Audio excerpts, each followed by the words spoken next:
आपको अपने ज़िंदगी में जब कभी भी छोटे से छोटा या बड़े से बड़ी कोई भी परेशानी आ जाए तो भागवत गीता के यह 30 उपदेश उस वक्त पर आपको बहुत काम आएंगे। यह पवित्र विचार आपके लिए समझना और उसे अपने जीवन में अनुकरण करना बहुत ही आवश्यक है। और यह 30 उपदेश दिव्य से शुरू होकर पहले उपदेश पर समाप्त होंगे, इसलिए वीडियो को आखिरी तक पूरा ध्यान पूर्वक सुने ताकि आपकी भी जीवन में कल्याण हो सके। गीता का दिव्य उपदेश आश्रम मुक्त व्यायाम कृत कर्म शोभा और शुभम। इसका मतलब है कि आपने कोई भी कार्य किया हो उसका फल आपको जरूर ही भोगना पड़ेगा।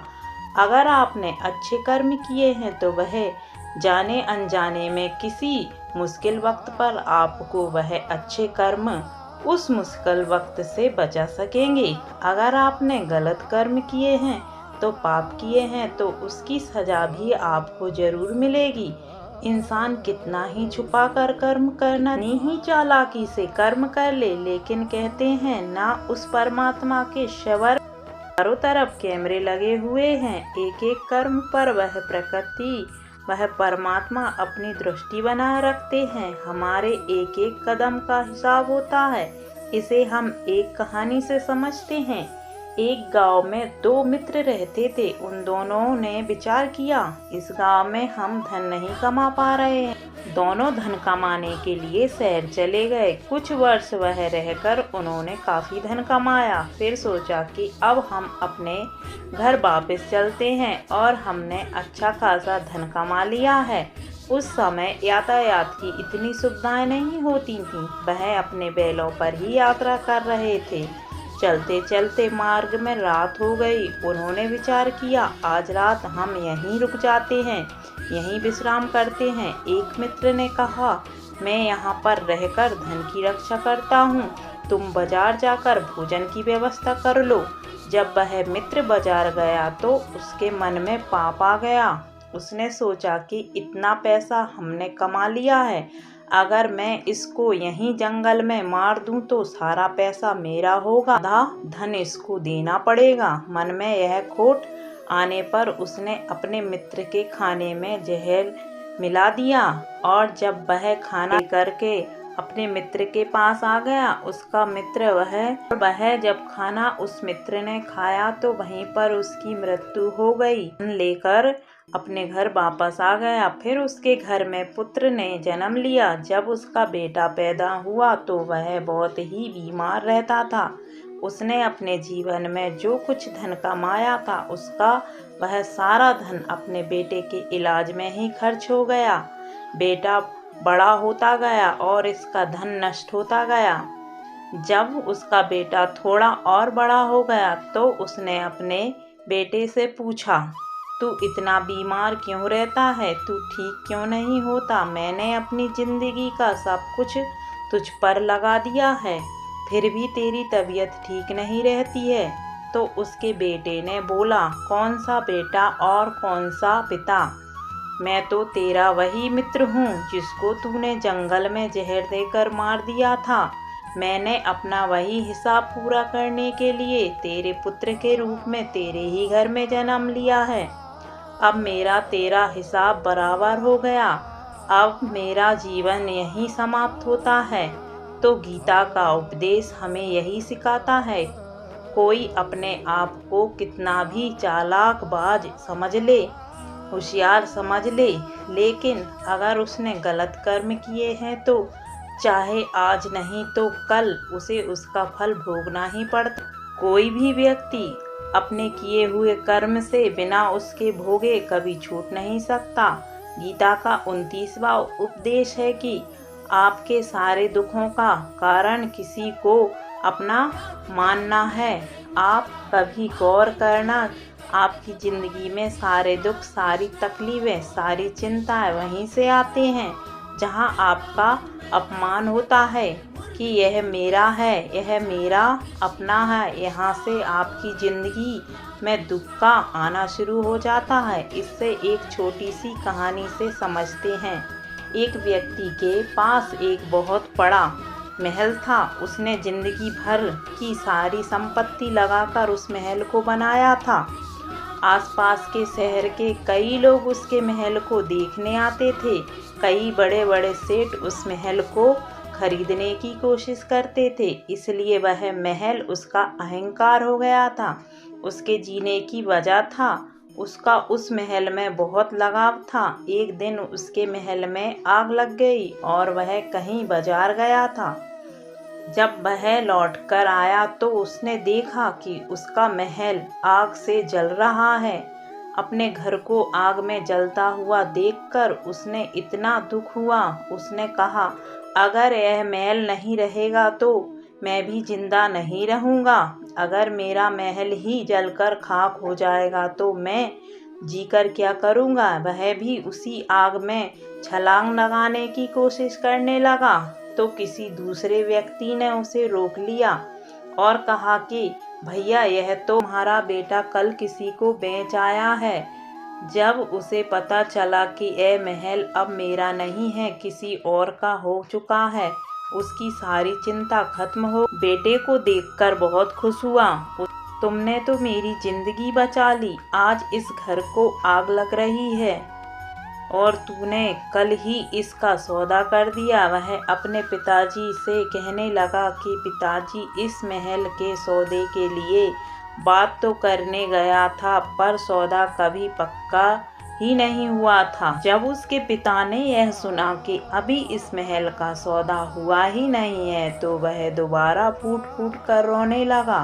लिखने लगा, महल वही है, इंसान वही है, लेकिन जब महल मेरा है तब वह दुख भी देता है, खुशी भी देता है, लेकिन जब वह मेरा नहीं तो उससे मेरा कोई रिश्ता नहीं है तो सारे दुख खत्म हो जाते हैं। ऐसे ही जिंदगी में जब किसी जगह, किसी इंसान को, किसी रिश्ते को, किसी काम को हम अपना मान लेते हैं, वहीं से सारे दुखों की शुरुआत होती है, वहीं से हर तकलीफ की शुरुआत होती है। तो श्रीमद् भागवत गीता का यह 29वां उपदेश यही कहता है कि आप जैसे ही किसी को अपनी जिंदगी जीने की वजह मान लेते हैं, उसके बिना तो मैं जी ही नहीं सकता, फिर वह चीज़, वही इंसान, वह काम आपको बहुत दुख देता है। दोस्ती, इससे पहले कि हम 28वें उपदेश पर जाएं, आपसे विनती है कि अगर आप इस वीडियो से कुछ भी सीख रहे हैं तो इस वीडियो को एक लाइक कर दीजिए और इस चैनल को सब्सक्राइब कर लीजिए। तो फिर चलिए आगे बढ़ते हैं। गीता का 28वां उपदेश है कि आज मैं जी हल्की चिंता करना छोड़ दो। जो भी व्यक्ति अपनी बीती हुई कल या अपने आने वाले कल में खोया हुआ रहता है, वह जिंदगी में कभी खुश नहीं रहता। आपको जिंदगी में खुशी सिर्फ और सिर्फ तब मिल सकती है जब आप वर्तमान में जी सकें, आज के आनंद में जी सकें। बीते हुए और आने वाले कल का कोई वास्तविक अस्तित्व नहीं होता है, सिर्फ आपकी बुद्धि और आपके विचारों में होता है। उसे सिर्फ आप अपने मन के आनंद और बुद्धि के अंदर जीते हैं।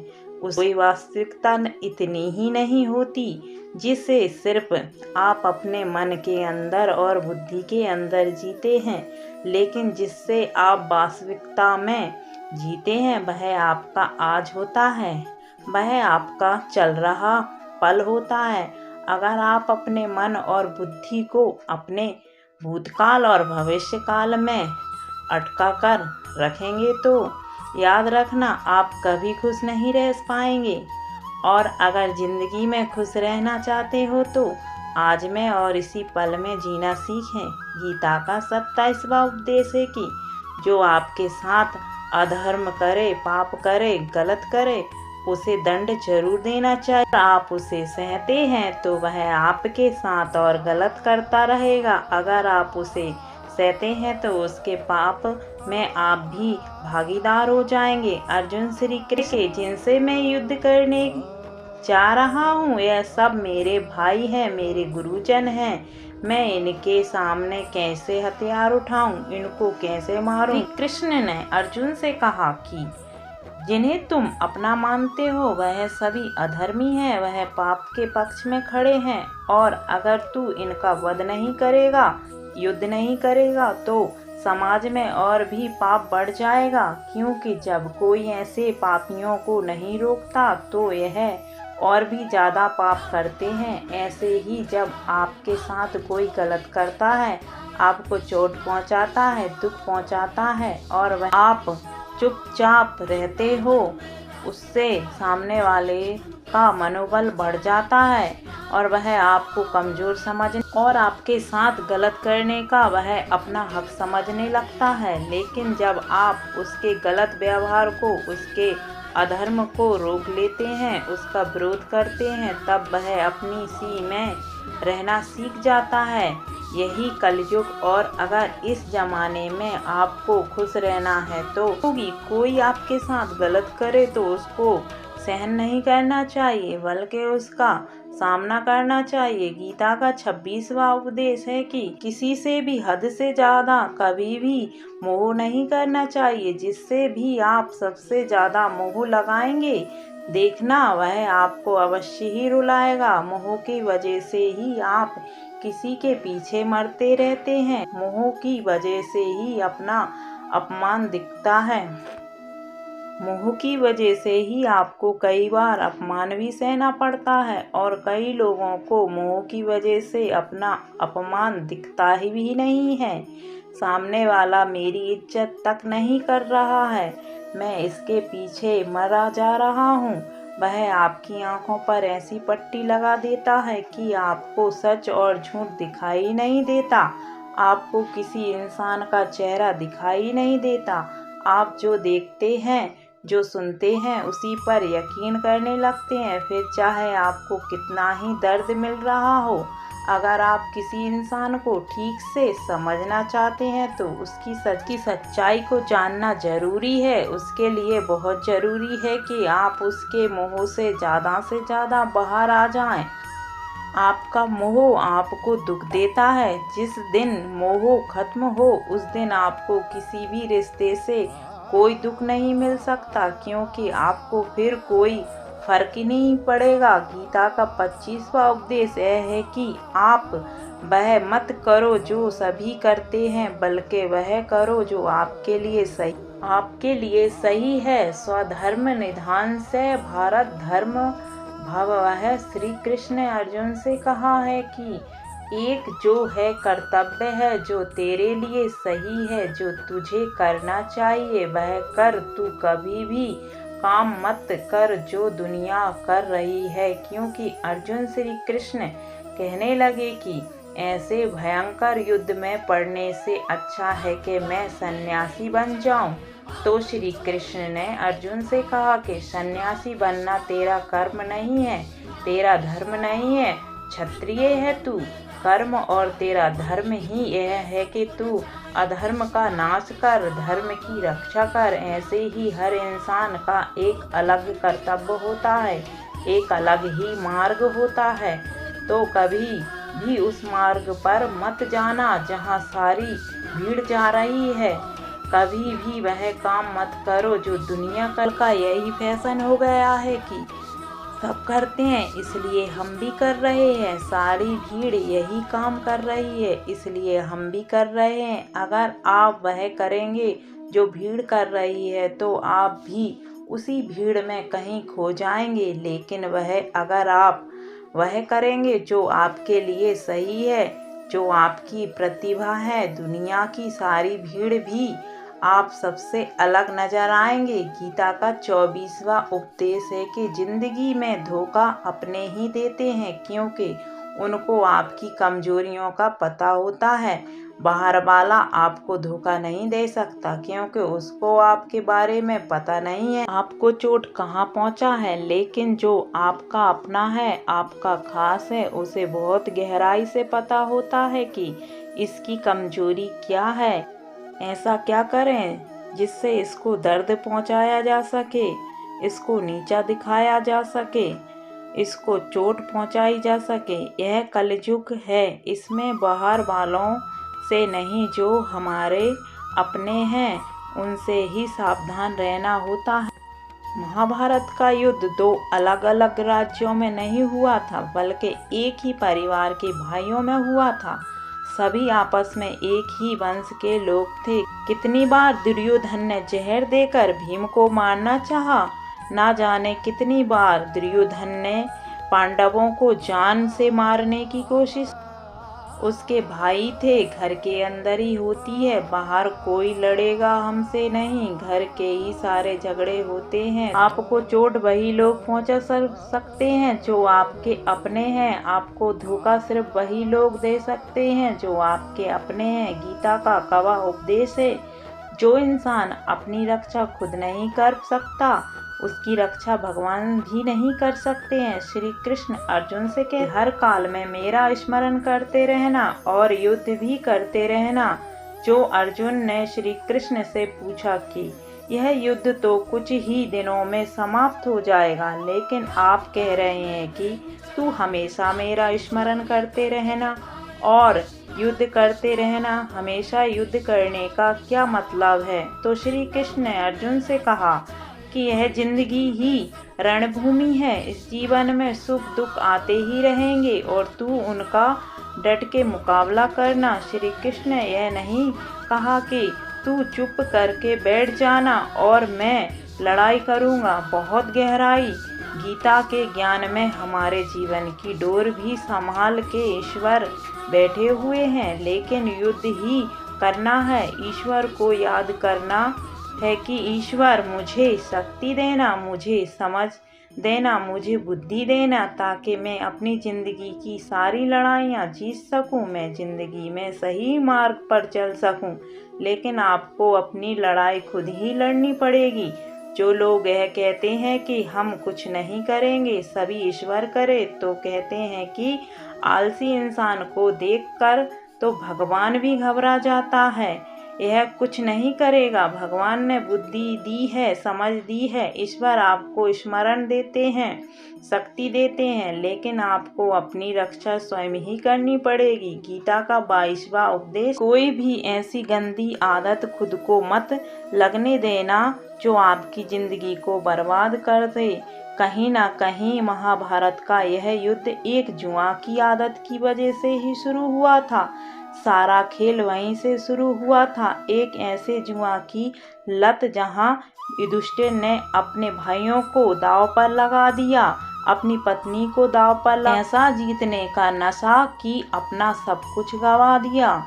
ऐसे ही हम भी अपनी जिंदगी में सब कुछ ऐसी गंदी आदतें लगा देते हैं, चाहे वह कोई भी हो, चाहे वह नशे की हो या मोबाइल की हो या किसी इंसान की हो, कोई गलत काम करने की हो, कोई भी गलत आदत जो आपको बर्बाद कर सकती है। अगर आप उसको नहीं छोड़ेंगे तो आपका सब कुछ खत्म हो जाएगा। इससे पहले कि आपकी आदत आपको खत्म कर दे, आप अपनी गलत आदतों को खत्म कर दीजिए। गीता का 21वां उपदेश है कि आलसी इंसान कभी कुछ हासिल नहीं कर सकता। अधिकार लोग सिर्फ योजना ही बनाते रहते हैं, कुछ और बड़ा घर चाहे, मुझे बड़ी गाड़ी चाहिए, मैं दुनिया घूमना चाहता हूँ, मुझे यह चाहिए वह, यह हर कोई सोच लेता है, लेकिन उस पर मेहनत करना, अपना कर्म करना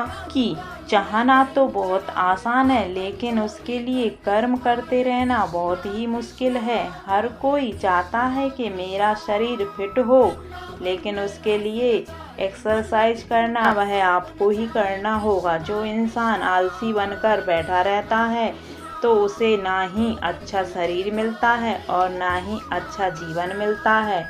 जो अगर जिंदगी में कुछ पाना चाहता है तो आलस को अपनी जिंदगी से दूर कर देना चाहिए। आलस से आपको कुछ मिलने वाला नहीं है, लेकिन जो आपके पास है वह भी गवा दोगे। आज के वीडियो में बस इतना। आपको ये वीडियो अच्छी लगी तो लाइक करें, सब्सक्राइब करें और कमेंट करके जय श्री राधे कृष्णा लिखना ना भूलें। धन्यवाद।